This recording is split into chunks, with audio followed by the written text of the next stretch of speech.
하나님의 말씀 구약성경 시편 73편 22절입니다.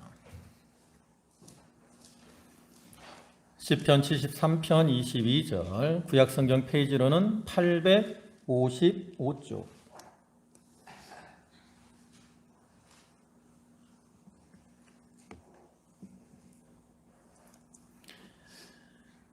시편 73편 22절부터 끝에 28절까지 말씀입니다. 봉독하겠습니다. 내가 이같이 우매 무지함으로 주 앞에 짐승이오나 내가 항상 주와 함께하니 주께서 내 오른손을 붙드셨나이다.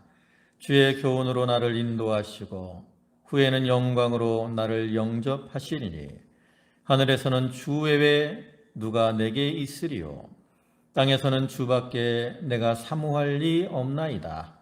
내 육체와 마음은 쇠약하나 하나님은 내 마음의 반석이시요 영원한 분깃이시라.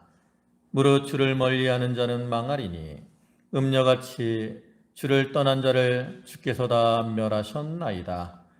여호와 하나님을 가까이함이 내게 복이라. 내가 주 여호와를 나의 피난처로 삼아 주의 모든 행적을 전파하리이다. 아멘. 할렐루야. 네, 지난 한 주간도 주님의 은혜 가운데 편하게 잘 보내셨습니까? 오늘 이 시간에도 하나님께 예배하는 모든 성도와 또 가정에 하나님의 은혜와 평강이 함께 하시기를 주님의 이름으로 축원합니다. 요즘은 제가 시편 말씀을 묵상하고 있어서 몇 주 전부터 이 시편의 말씀을 증거하고 있는데요. 오늘도 시편 말씀을 통해서 은혜를 나누려고 합니다. 또 우리가 시편의 말씀을 보면 참 은혜롭고 위로가 되는 말씀들을 많이 볼 수 있는데요.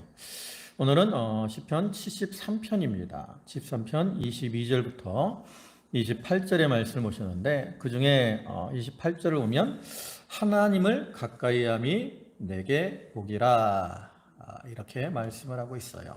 그래서 이 말씀을 중심으로 하나님을 가까이하는 것이 복입니다라는 이러한 제목으로 함께 은혜를 나누고자 합니다.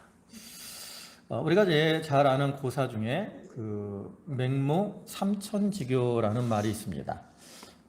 맹자의 어머니가 자녀 교육을 위해서 3번 이사한 내용이죠.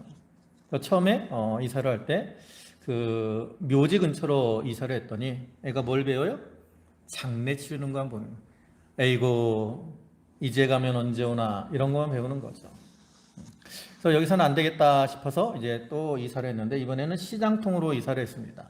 그러니까 애가 이제 장사하는 건 배우는 거예요. 우리가 이 뭐 동대문시장 같은 데 가면 있죠. 골라 뭐 이러는 거.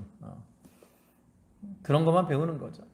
여기서도 안 되겠다 싶어서 이번에는 그 서당 근처로 갔더니 그때 뭐 하늘천 따지 하는 천자문을 같은 이런 공부하는 것을 배웠고, 그래서 이 맹자가 아주 훌륭한 그런 학자가 되었다라는 이야기인데, 이런 맹모 삼천지교는 그 자녀 교육에 있어서 자녀들이 무엇을 가까이 하느냐가 중요함을 보여주는 내용이죠.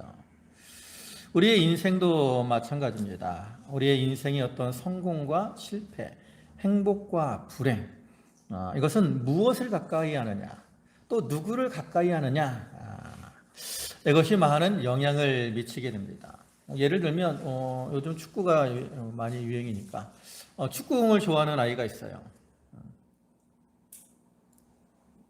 그래서 늘 축구공을 가까이 하면 그 학생은 뭐가 되겠습니까?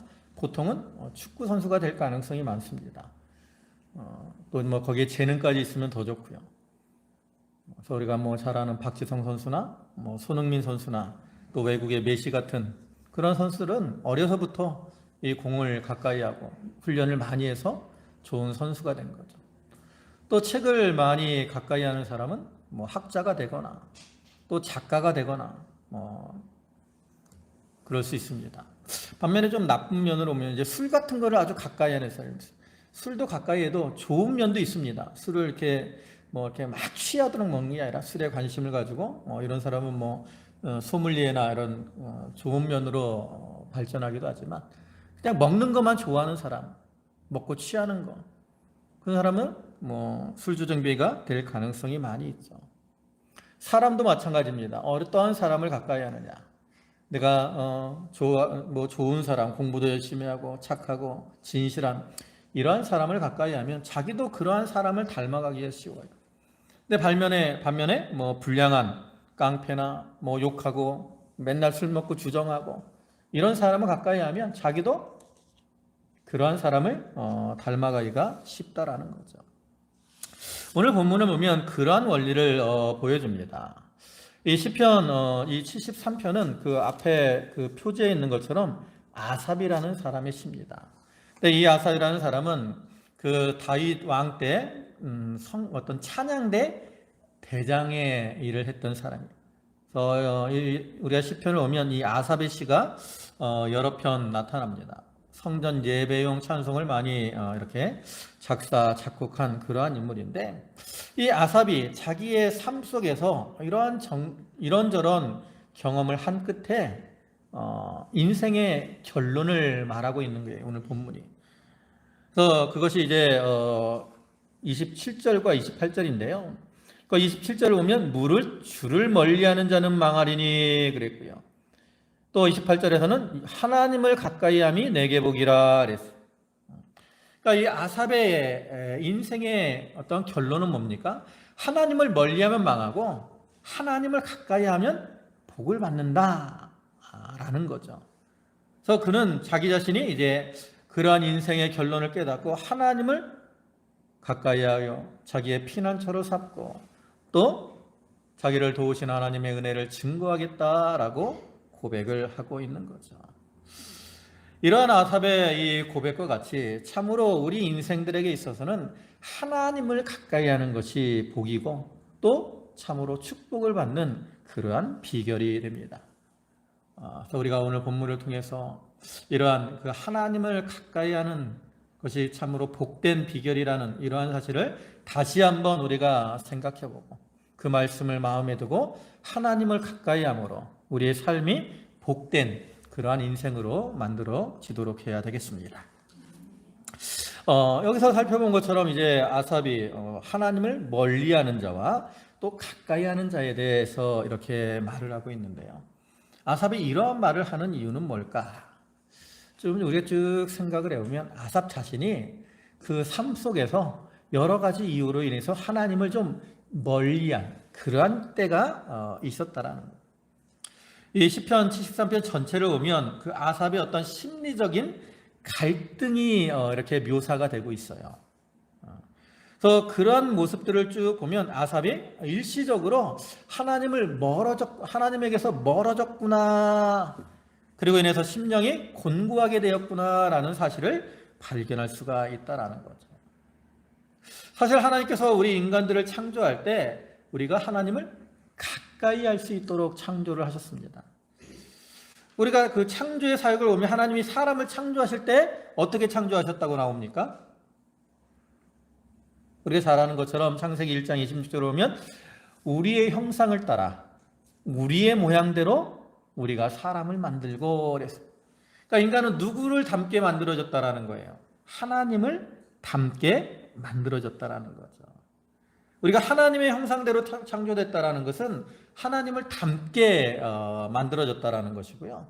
그리고 하나님을 닮게 만들어졌다라는 것은 하나님에게 친근감을 가지고 하나님을 가까이 할 수 있도록 창조되었다라는 그러한 의미가 되는 거예요.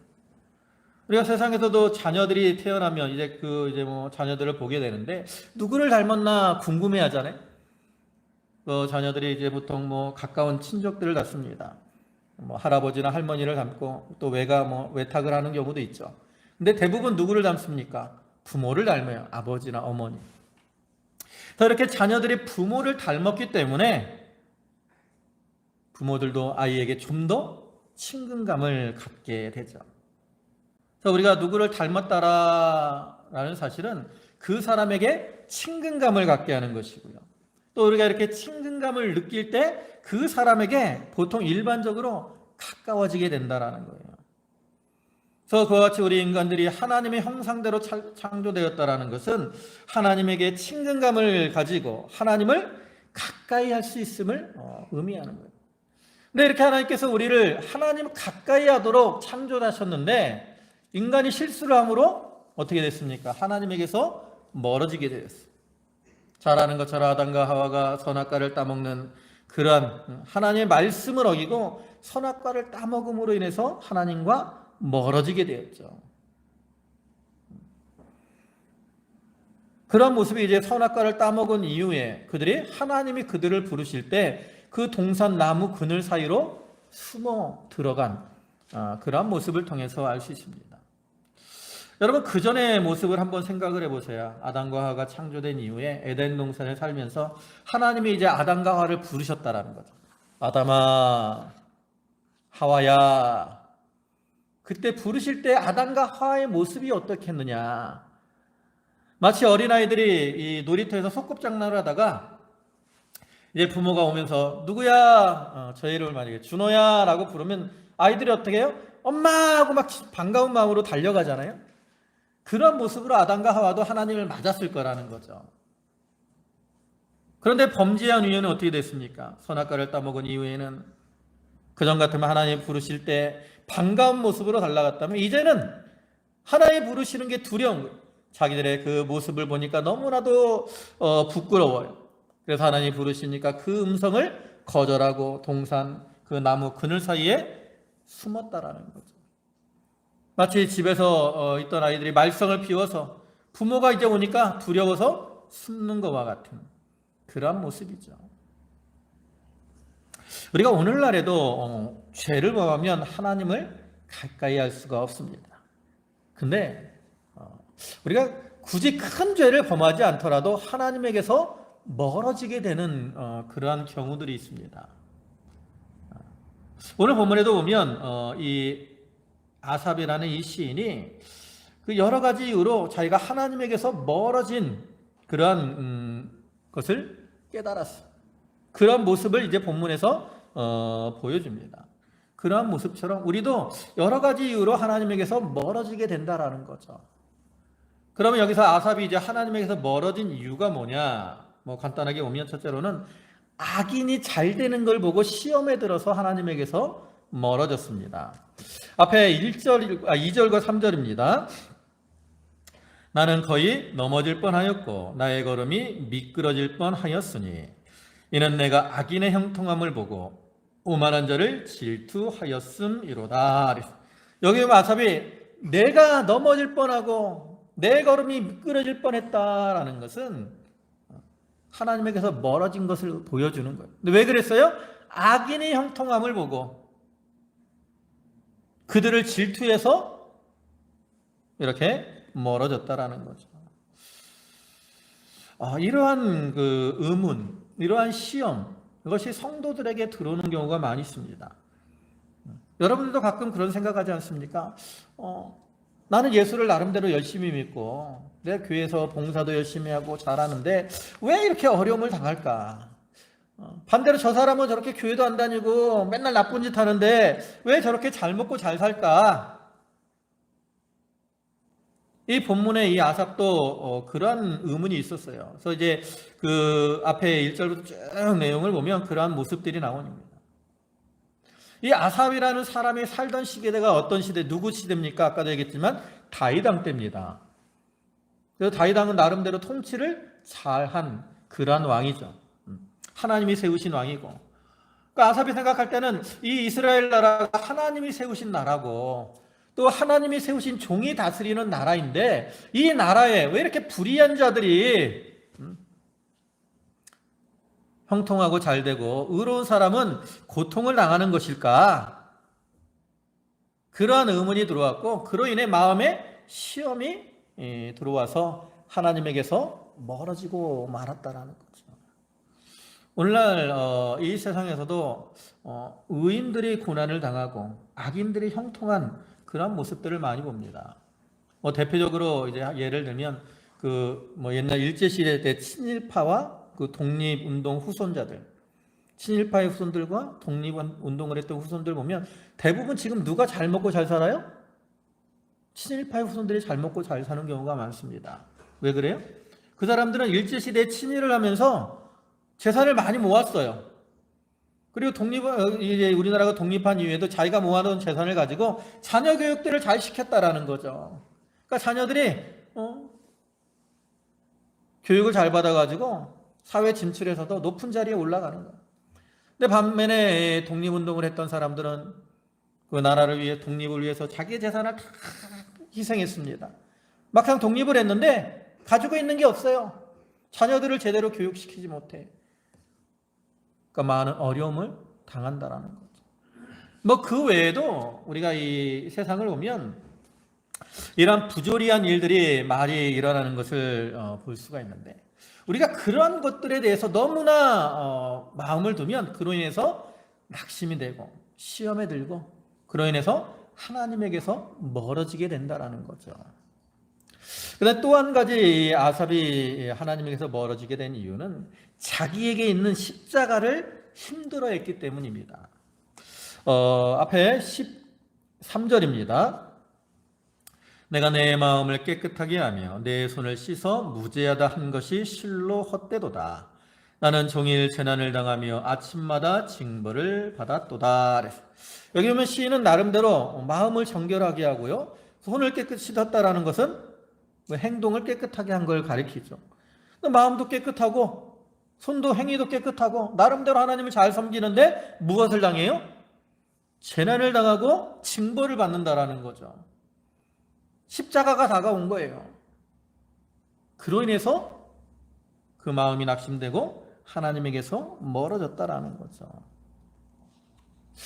이 아삽에게 왜 재난이 오고 징벌이 왔을까?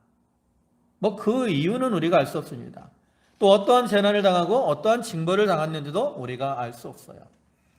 네, 우리가 여기서 한 가지 알 수 있는 것은 그가 재난을 당하고 징벌을 받는 것은 하나님께서 그에게 주신 십자가라는 거죠.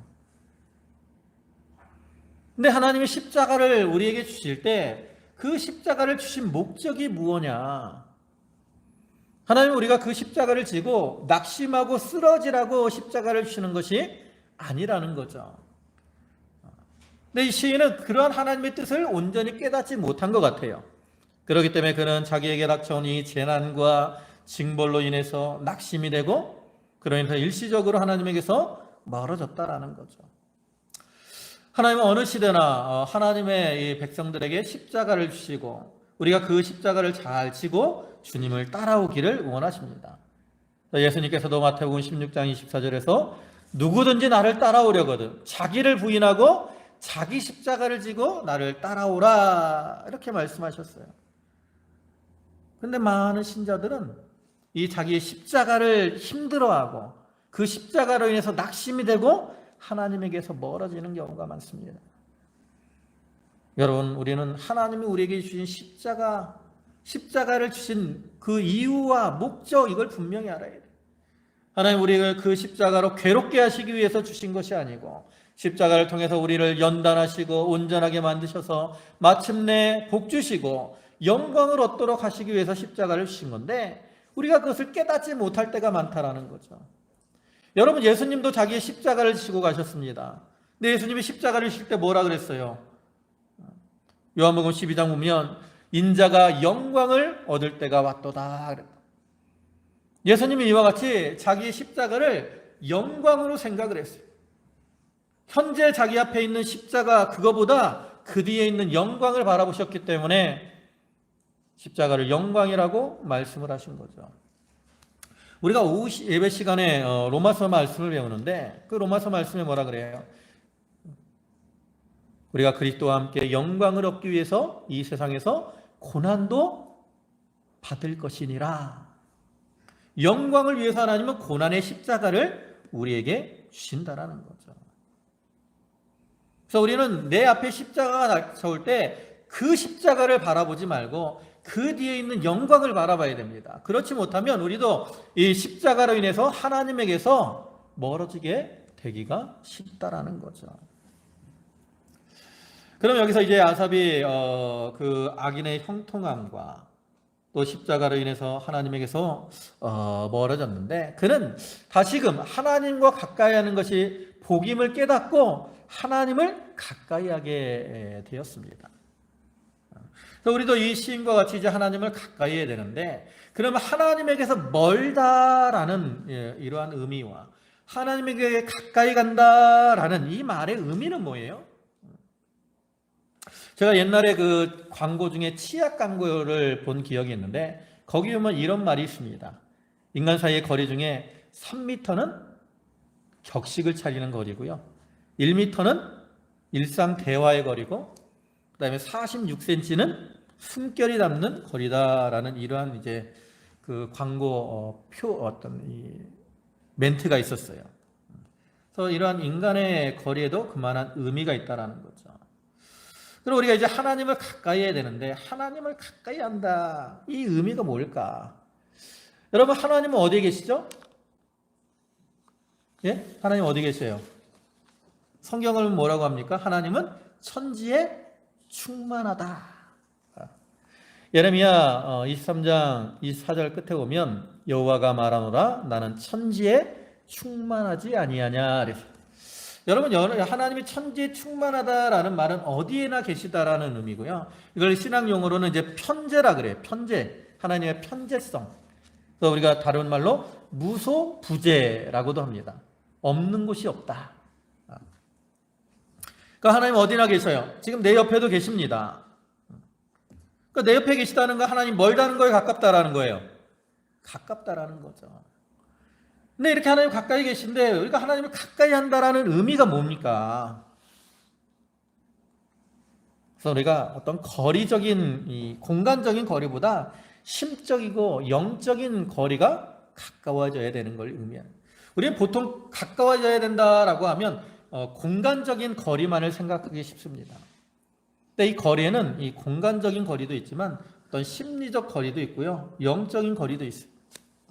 공간적인 거리, 예를 들면 이제 우리가 여기 양동이니까 청량리에서 기차를 타고 양동에 옵니다.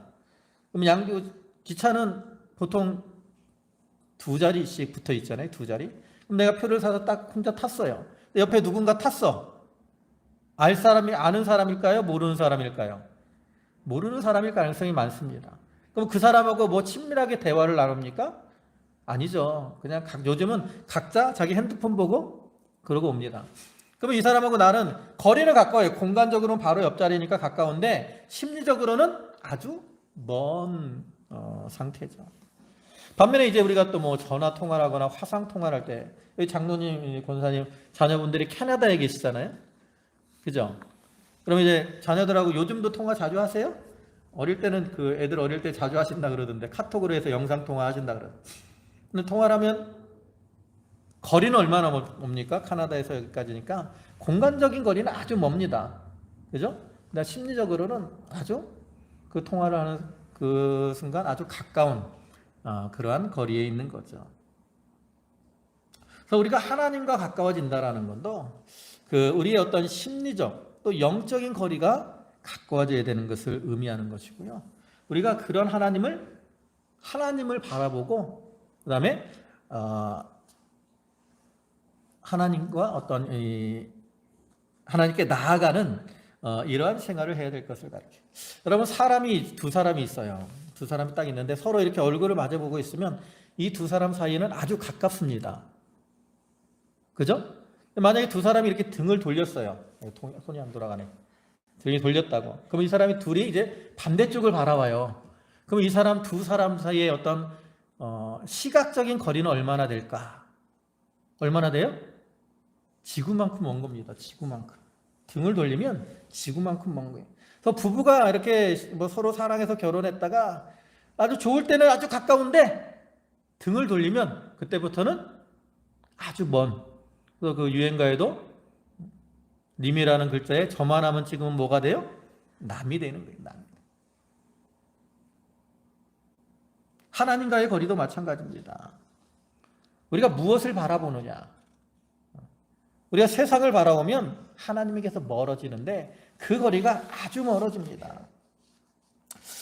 우리가 성경에서 보면 이제 이 야곱이라는 사람이 있어요.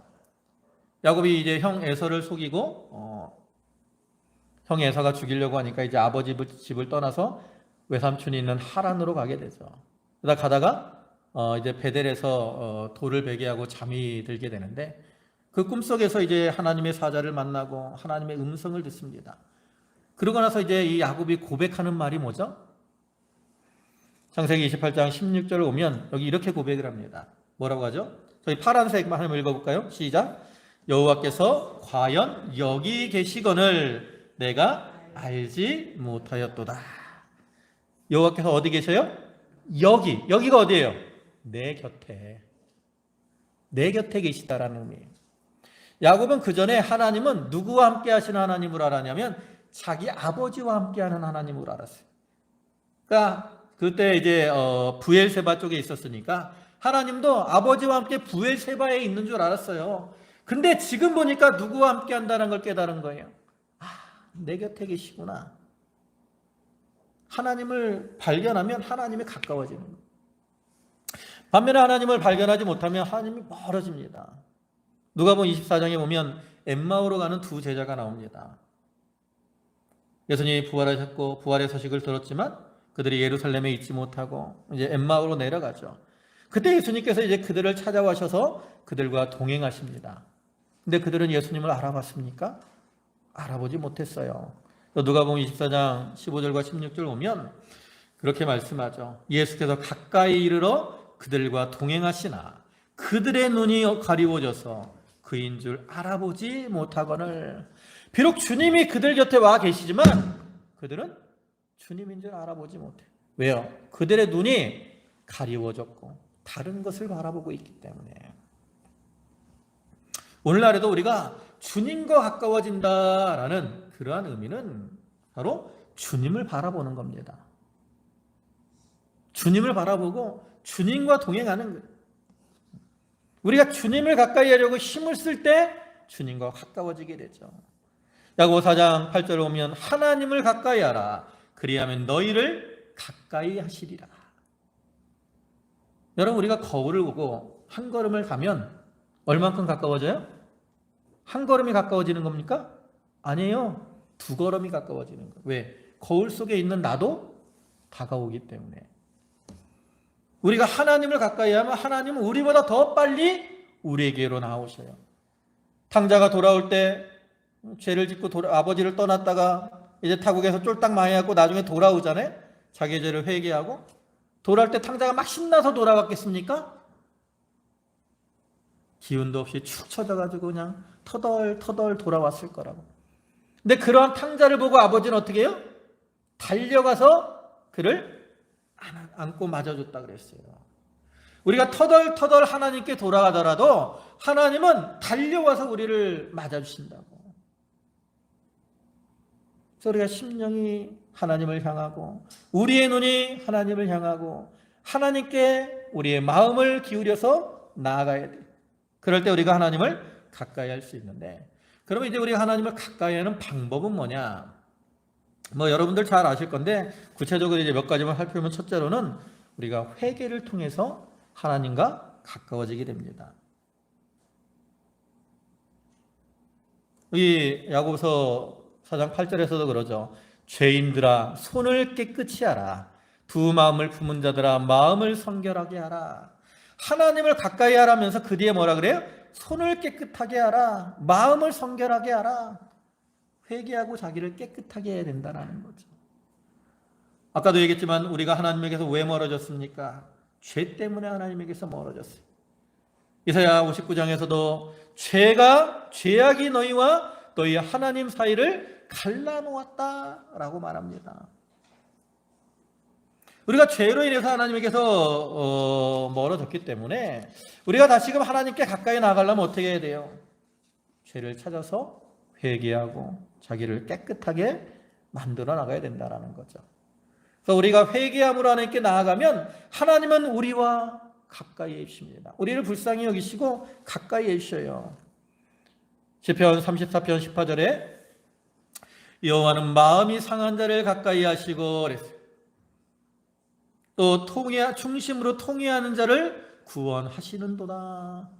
우리가 죄를 원통히 여기고 상한 마음으로 하나님 앞에 엎드리면 하나님께서 그런 자를 가까이 해주십니다. 마태복음 5장에 보면 그 팔복에 대해서 얘기를 하면서 마음이 청결한 자는 복이 있나니 그러죠. 마음이 청결한 자는 복이 있나니, 그래서 뭐라 그래요? 그가 하나님을 볼 것이미요. 그래서 마음이 청결한 자가 하나님을 본다라는 것은 자기가 회개를 통해서 자기를 깨끗하게 만들어 나갈 때 자기 곁에 계신 하나님을 발견하게 되고요, 하나님과 가까워지게 됨을 의미하는 겁니다. 그래서 우리는 이렇게 좀 죄를 원통히 여기고 회개함으로 자기를 깨끗하게 만들어서 그를 통해서 하나님께 가까이 나아가야 되죠. 그래서 두 번째로 우리가 하나님을 가까이 하는 것은 기도를 통해서 가까이 하는 겁니다. 아까 말씀드린 대로 이 시인은 그 악인의 형통함과 자기의 십자가로 인해서 하나님에게서 멀어졌다 그랬어요. 근데 이렇게 하나님에게서 멀어졌을 때 이 시인은 어떻게 했습니까? 그냥 멀어진 상태로 그대로 있었느냐? 그렇지 않았다는 거죠. 그는 성전에 나가서 하나님께 기도했습니다. 오늘 16절입니다. 내가 어쩌면 이를 알까 하여 생각한즉 그것이 내게 심한 고통이 되었더니 하나님의 성소에 들어갈 때에야 그들의 종막을 내가 깨달았나이다. 이렇게 악인들이 형통하고 잘 되는 걸 보면서 마음에 의문이 들어왔고 내가 어떻게 일을 할까 생각할 때 고통이 되기도 했어요. 그러다가 성소에 들어가니까, 즉 하나님 앞에 엎드려 기도하니까 하나님이 깨닫게 해주셨고 그를 통해서 다시금 하나님께 나아가게 되었다라는 거죠. 그래서 이러한 시인과 같이 우리도 기도를 통해서 하나님과 가까워지게 됩니다. 우리가 기도하면 하나님께서는 우리의 기도를 들으시고 응답해 주시고 또한 우리에게 가까이 해 주시는 그런 하나님이세요. 시편 145편 18절을 보시면 여호와께서는 자기에게 간구하는 모든 자, 곧 진실하게 간구하는 모든 자에게 가까이 하시는도다. 하나님께서는 자기에게 간구하는 모든 자, 진실하게 간구하는 모든 자, 하나님은 기도하는 모든 자에게 어떻게 해주셔요? 가까이 해주셔요. 누구는 가까이 하고 누구는 가까이 하지 않는 게 아니라는 거죠. 하나님은 진실한 마음으로 하나님께 간구하는 모든 자들에게 가까이 해주시는 그런 하나님이십니다. 나는 기도를 잘 못하는데, 나는 이 말을 할 줄 몰라서 기도를 잘 못해. 내가 기도를 잘 못해도 있잖아요. 진실한 마음으로 하나님 앞에 엎드리면 하나님은 그러한 자를 가까이 해주십니다. 그 기도를 들으시고 응답해 주십니다. 우리가 유창하게 기도를 잘해야 하나님이 가까이 하는 게 아니에요. 대학 교수들, 학생들을 잘 가르치고 지식 많으니까 기도 잘할 것 같죠? 그렇다고 하나님이 가까이 하는 게 아닙니다. 우리가 기도하되 진실한 마음으로 하나님 앞에 간구하면 하나님은 그러한 자들과 가까이 하시는 그러한 하나님.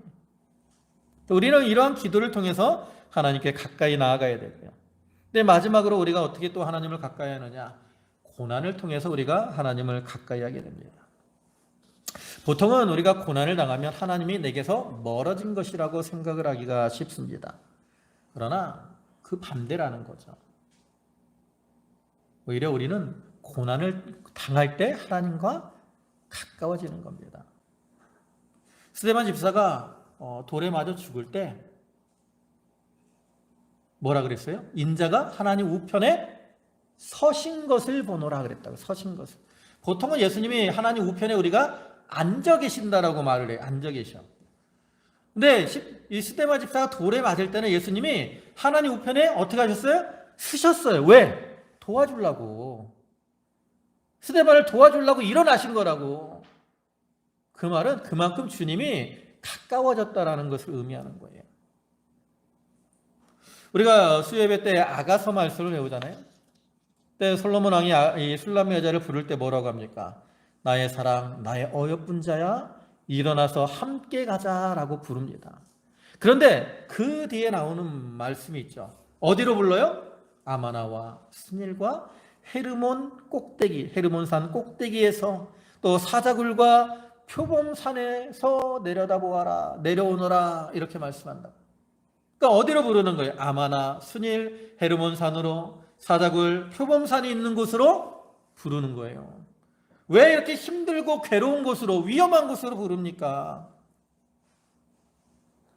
오늘날로 하면 우리를 고난의 자리로 이끌어 가시는 것을 의미하는 건데 왜 그러한 자리로 불러요?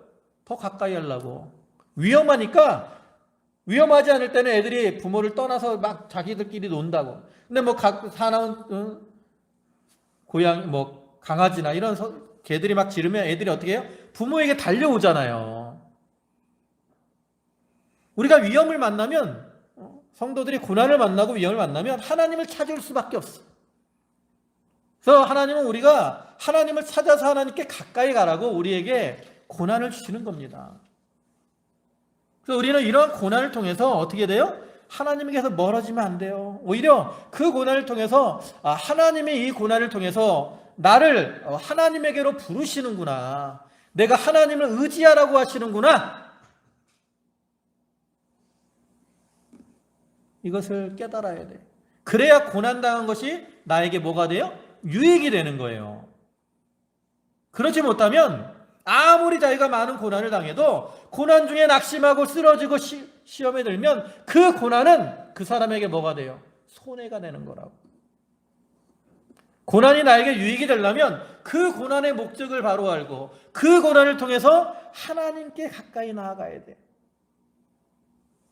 그래야 고난이 유익이 되고 그를 통해서 우리가 하나님과 가까워지게 된다는 거죠. 이제 말씀을 마무리하겠습니다. 사랑하는 성도 여러분, 우리가 어떻게 해야 복된 인생을 살 수 있습니까? 본문에서는 하나님을 가까이 하는 것이 복이다라고 말씀을 하고 있습니다. 그러면 여러분은 지금 하나님과 가까이 하고 계십니까? 아니면 하나님에게서 멀리 떠나 있으십니까? 이 시간에 이렇게 하나님 앞에 예배하러 온 것이 하나님을 가까이 하는 그러한 증거라고 생각을 합니다. 만약에 여러분이 이렇게 하나님과 가까이 하고 있다면 하나님에게서 멀어지지 않도록 조심하시기 바라고요. 혹시라도 몸은 교회에 나와 있는데 마음은 하나님에게서 멀어진 그러한 상태라면 회개하고 기도함으로 하나님께 가까이 나아가게 되시기를 바랍니다. 참으로 이 자리에 계신 모든 성도분들이 늘 하나님과 가까이 함으로 하나님 안에서 복된 삶을 사는 그러한 성도들이 다 되시기를 주님의 이름으로 축원합니다. 아멘. 기도하시겠습니다. 만복의 근원이 되시는 주님, 여호와를 멸리하는 자는 음녀와 같이 멸망을 당할 것이요 여호와를 가까이 하는 자, 하나님을 가까이 하는 자는 복이 있다라고 하셨습니다. 주여, 저희가 하나님을 가까이 하고 있습니까? 혹시라도 몸은 예배하러 나와 있지만 우리의 마음은 세상으로 향하고 다른 것들을 바라보고 있지는 않습니까? 주여, 저희의 삶이 늘 하나님께 나아가서 하나님을 가까이 하고 하나님과 동행하는 삶이 되게 하여 주시옵소서. 아버지 하나님, 악인의 형통으로 인해서 낙심함으로 멀어지지 않게 하여 주시옵소서. 자기의 십자가로 인해서 넘어짐으로 멀어지지 않게 하여 주시옵소서. 세상을 바라봄으로 주님과 멀어지지 않게 하여 주시옵소서.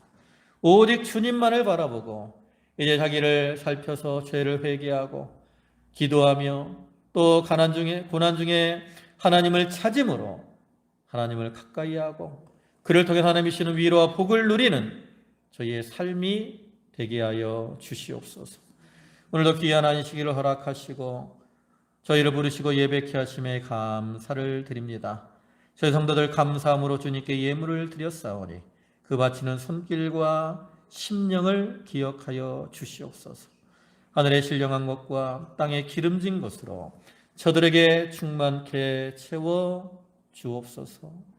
예수님의 이름으로 기도 올리옵나이다. 아멘.